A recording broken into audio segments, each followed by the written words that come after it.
Good morning, ladies and gentlemen. Welcome to my new video. So I know I made my video yesterday and I didn't get confirmation of Grand Ayatollah Khamenei's death.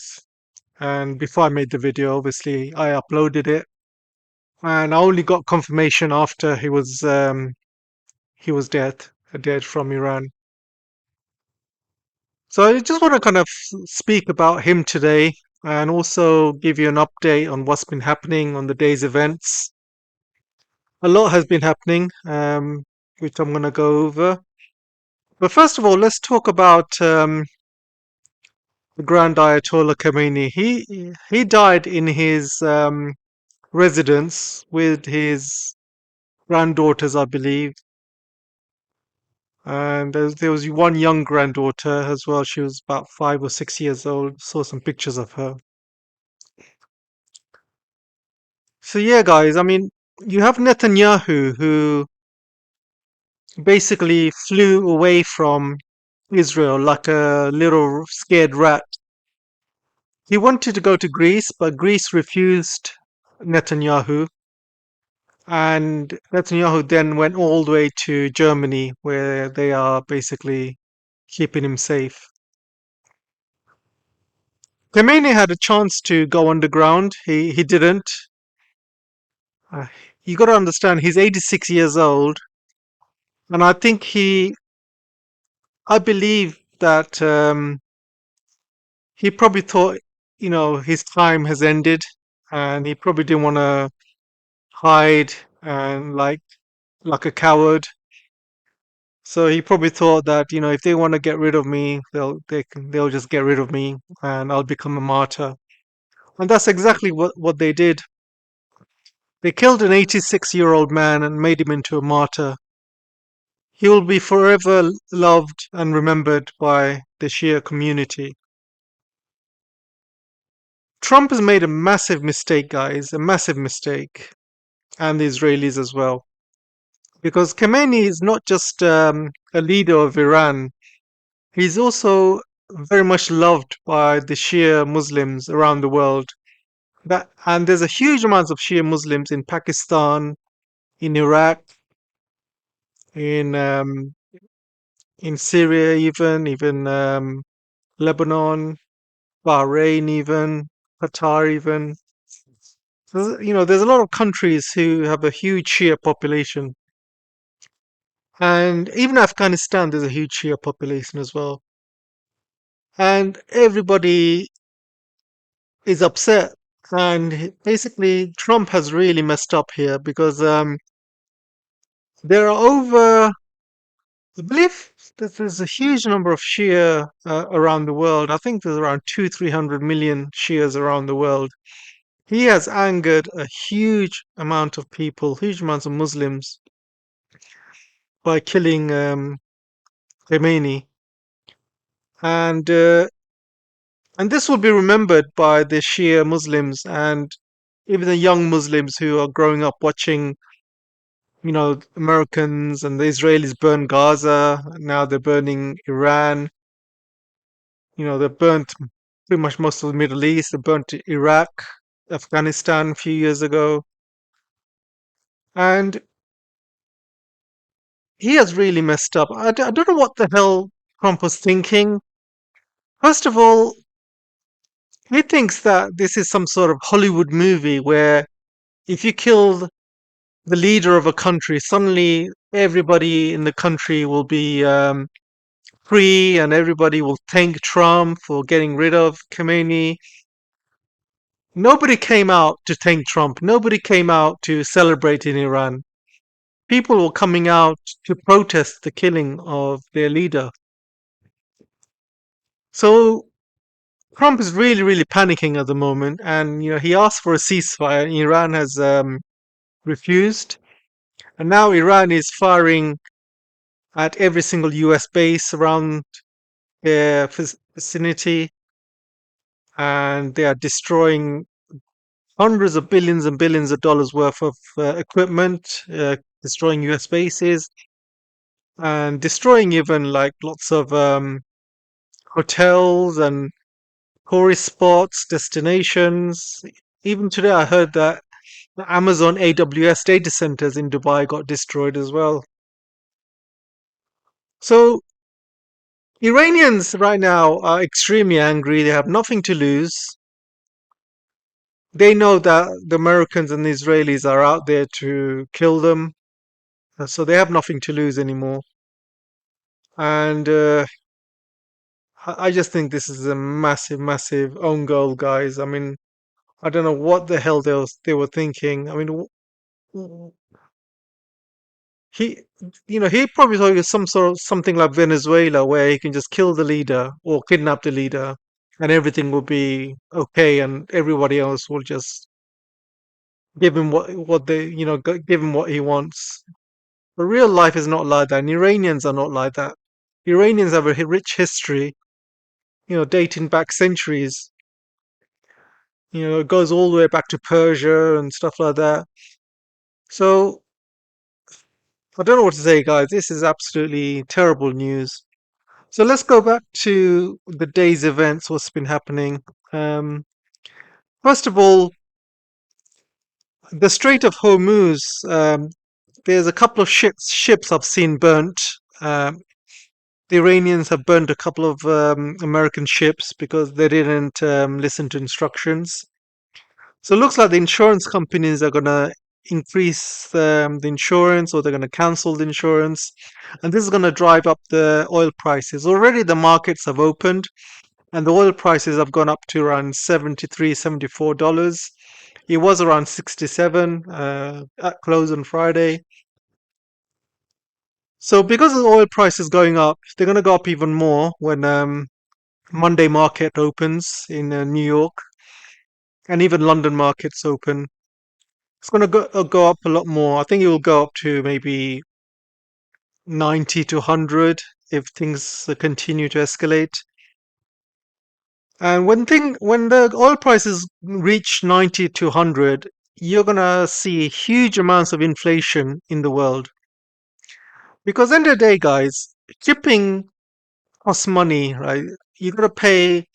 Ships need energy, and the higher the cost of oil, the more energy costs is going to cost you for transport. So you're going to transport goods by ship. You're going to transport by airplane that also needs oil. You're going to transport goods by car, or truck that also needs oil. So transport needs oil, and if the cost of oil goes really high, then everything else will increase, and you're going to see double-digit inflation throughout the world. Cost of pumps are going to increase as well. So it's going to really hit the world. It's going to hit it, especially the global south, because the global south, especially countries like India, they need huge amounts of oil to keep the economy going. And if you know, oil prices are so high, they are not going to make much money, because the cost of energy is going to be so high that they will be breaking even, if that. In fact, they'll probably be starting to make a loss. So it's not just India, I'm talking about whole of global south, really. The countries who will probably benefit from the high oil prices is Russia, and of course America will, because America is still the highest producer of oil, um, even if it's fracking oil, but still. And I'm not sure if the Middle East countries, like the Gulf countries, will benefit, because it really depends how this war escalates. So if this war starts escalating and countries start attacking each other's oil facilities, then these countries are not going to make any money through oil sales, because all their oil facilities and refineries are going to start burning. If the Hormuz Strait is blocked, then they can't deliver the oil. So you see, the Gulf states may not make any money, they might make a big loss. So that's how we are today, Monday. There's going to be a huge economic crash if this continues. Even companies need a lot of oil for their energy, and they've got to power up things like data centers and other things as well, which needs energy, and they need oil for energy. Prices of gas is also going up as well. So things are not looking good, guys. The longer this war continues, the worse it's going to get.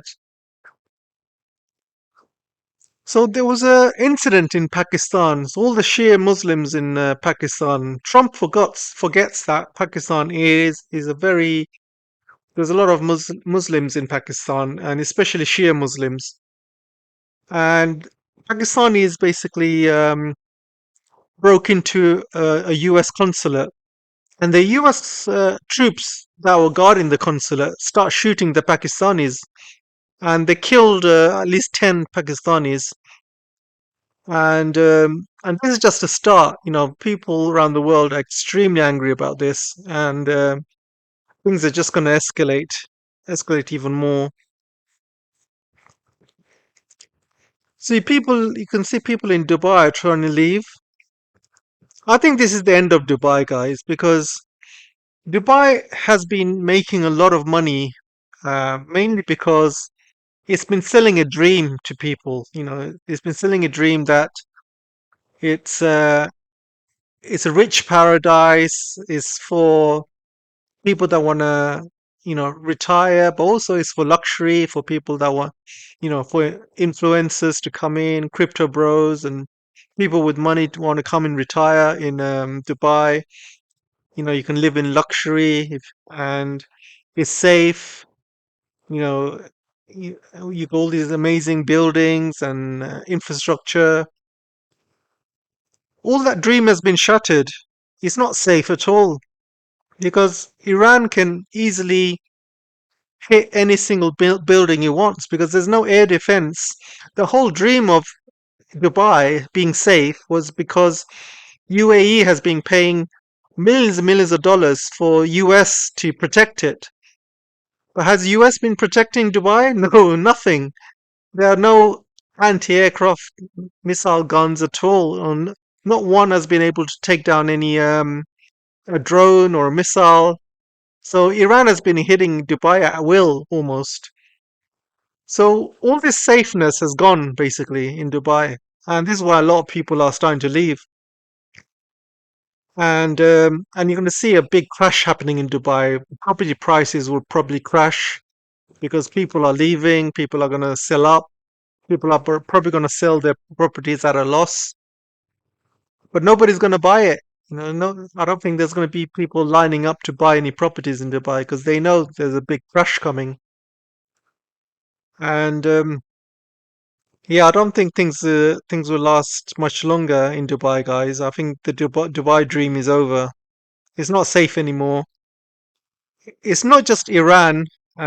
Also, if you remember, Israel attacked Qatar last year during negotiations as well. So Israel can attack any of these Gulf countries at will. Iran can attack any of these Gulf countries at will. And these Gulf countries are run by these puppets hosting US bases. So as long as you host a US base, you are not safe at all from anyone. So that's the problem, guys. If you're a puppet of this or of the United States, you are you are not being protected by America. You are basically used as a human shield to attack other countries. So America basically uses all these bases in the Middle East not to protect the Arabs because not because they care about the Arabs, not because they care about the Muslims. They have all these bases in the Middle East so they can project their power and they can use those bases to attack other Middle Eastern countries or attack Central Asian countries like Iran is not really part of Middle East, but it's not really part of Central Asia as well. It's somewhere in the middle. It's in a unique position in the world, and America just uses these countries to launch attacks on other countries, and in as a result, these countries become like a target. So basically, this is a lesson to be learned. If there's a war that ever happens in the Taiwan Strait, this is a big lesson. If there's any US bases in the Philippines which are used to attack China, for example, those bases are going to be destroyed, and parts of Philippines will also get destroyed. if they are used against any attack against China. So let's move on, guys. So this is Ahmadinejad. It's quite hard to say his name. He got assassinated today. I think mainly because Israel do not like him, and they do not want him to come back into power. So this is probably why they assassinated him. He's not been in power for quite a long time, but they still found out where he is, and looks like they've killed him. I think he was the last strong Iranian president that Iran had.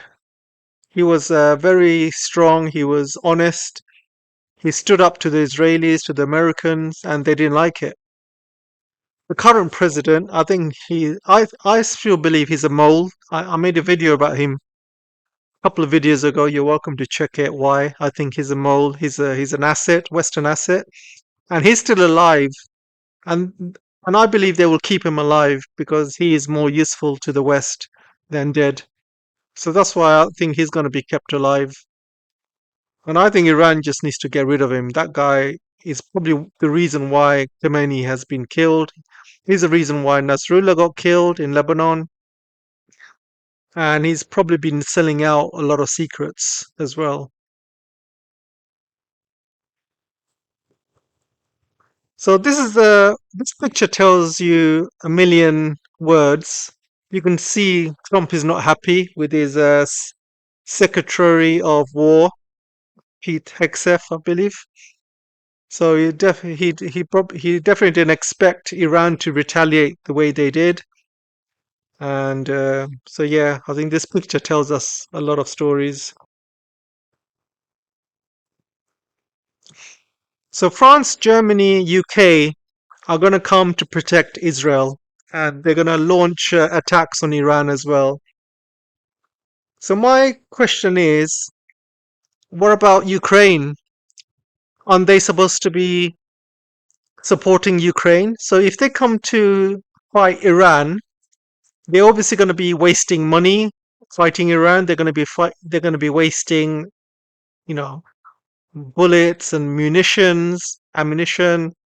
They're going to be wasting personnel, time, effort, intelligence. So how are they going to help Ukraine? Yeah. Right? Because America's not doing the same for France, Germany, UK. America has abandoned Ukraine, remember? And but here you have the biggest vassal states in the Europe. It doesn't matter what America does to them, whether the America bitch slaps them or anything like that. They don't care. They will still do what America wants in the day. It's just a shame, guys. Absolute shame. But they can't really do much anyway. I mean, these countries, they're not the power they once was, and Iran can more or less take them out. All it takes is one hypersonic missile in one of their ships, and it's all over, guys. It's over. Whether they hit France, Germany, or UK, one hit in one of those ships, and you're going to see these countries go back to where they came from, basically. So these are some of the attacks that's been happening. Iran is still attacking Tel Aviv, Israel. Um, they're still attacking Bahrain. There's a big US base in Iraq that got destroyed today. And yeah, so they're causing all sorts of mayhem. So this is the big US base in Erbil in Iraq. You can see it's up in flames. There was obviously an ammunition dump there, and it's all gone up in flames. So you're talking about billions and billions worth of ammunition that's gone up. So this is Iran's latest attack on Israel. So they have these missiles now, which are more advanced. So it's like a cluster bomb, basically. So these missiles, they split into hundreds of smaller missiles like they are, and they are impossible to basically kill. So even if a THAAD missile or an arrow missile takes out one of these missiles, you can see they've still got 99 which are intact. So these are impossible to basically stop. Absolutely impossible. The only time to stop them is when they are leaving Iran, but they cannot do that anymore. They just don't have the bandwidth or the capacity. So as soon as these rockets start leaving the atmosphere and start coming down, they split into hundreds of different pieces. So they're like, hypersonic cluster bombs, basically, and they are absolutely terrifying the Israelis. The Israelis are literally fighting over themselves just to get into bunkers and stuff. So all of this stuff, they're absolutely scared. And Trump has been reaching out to Iran for a ceasefire, but Iran has said no. I mean, why should they? Because Trump has just killed their leader.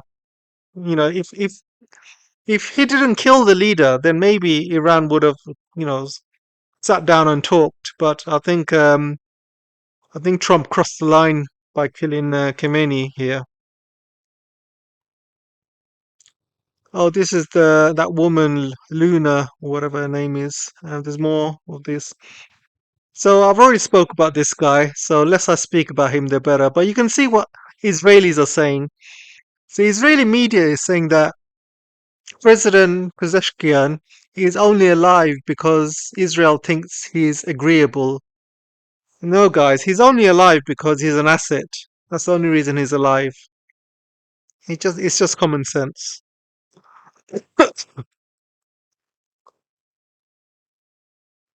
And there's more buildings that's been destroyed. More stuff on the Hormuz Strait. Um, I think that's pretty much it, guys. I think you can see all the traffic uh, in the Hormuz Strait at the moment. So this is UAE being attacked. So there was a story about Bahrain, guys. When Iran was attacking Bahrain, the US base was emptied. All the Americans left the US base and went to a hotel. They were staying at some hotel in Bahrain. And Iran basically blew up that hotel. And a couple of US servicemen got injured, from what I heard. I don't think anyone died, but they, they could be keeping a secret. Who knows? But a couple of them got injured. And they were sleeping and they were basically using that hotel as a base for intelligence, for they were doing everything in that hotel they would do in a US base, basically. And Iran rightly hit that hotel, and in that hotel obviously there was other people living in there, other, you know, civilians living in there. So the Americans are basically using that hotel as to live there and using other Arabs as human shields, which is like a war crime. And I just can't believe Bahrain allows these US officers to do something like that. It's crazy, guys. Absolutely crazy. So UAE and Saudi Arabia are threatening to join the war if Iran carries on attacking them. Well, I'll tell you what. I mean, you can see a picture here of the Burj Khalifa. If UAE joins this war, UAE will cease to exist. Absolutely cease to exist. Because all Iran has to do, Iran is not far from UAE. All Iran has to do is just throw a couple of hundred, those Shahid drones, few hypersonic missiles, destroy the Burj Khalifa. If they destroy the Burj Khalifa, it's over. Everyone will leave Dubai. Everybody. And they can literally turn Dubai back into dust again. In the 70s, Dubai was just a desert. And Iran can easily do the same thing to Dubai. Easily, within weeks. So I don't think it's in Dubai's interest to do that. It will be the end of Dubai. Right now, Iran, the only way to stop Iranian missiles from falling into Dubai is if Dubai kicks out US troops out of Dubai and closes the US base. That's the only way. So that is the only option available to Dubai to do, and that is probably the best solution for everyone in Dubai and the region. And it's also going to be a lesson to everyone else that's hosting US troops. You know, if you're hosting US troops, you become a target basically. And don't forget, United States would do exactly the same thing to other countries. Like, if Iran was attacking USA using bases in Cuba, America would make Cuba into a target, and they will attack Cuba basically. America would do exactly the same thing, guys. This is war. So yeah, I'm going to leave it there now, guys. Let me know what you guys think, and I'll see you in the next video. Take care for now.